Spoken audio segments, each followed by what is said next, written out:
সর্বপ্রথম জান্নাতীদেরকে কি খাওয়ানো হবে জানেন? মাছের ভুনা কলিজা। মাছের ভুনা কলিজা পেয়ে জান্নাতীরা কোপায় ফেলবে, খাইতে খাইতে শেষ।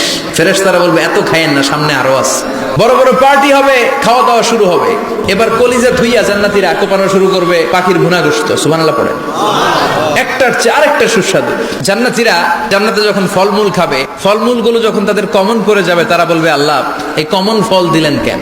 জান্নাতীদেরকে কমলা দিলে জান্নাতীরা বলবে কমলা দিছেন কেন? কমলা তো দুনিয়ায় খাইছি। কলা দিবে, তো কলা দিছেন কেন? কলা তো দুনিয়ায় খেয়েছি। আল্লাহ বলবেন এই কলা দুনিয়ার কলার মতো না। দুনিয়ার কলার ছোলা ফেলে দিতে হয়, বিচি ফেলে দিতে হয়, পাতা ফেলে দিতে হয়। জান্নাতের ছোলা ফালা লাগবে না। ছোলা খাও, ছোলা আরো মজা। খাবারের পর্ব শেষ, এবার ড্রিঙ্কস এন্ড বেভারেজ। 4 ধরনের শরাব থাকবে আপনাদের জন্য। নাম্বার 1 মিনারেল ওয়াটার, বিশুদ্ধ পানি। নাম্বার 2 দুধের ঝর্ণা। নাম্বার 3 মধুর ঝর্ণা। নাম্বার 4 মদের ঝর্ণা।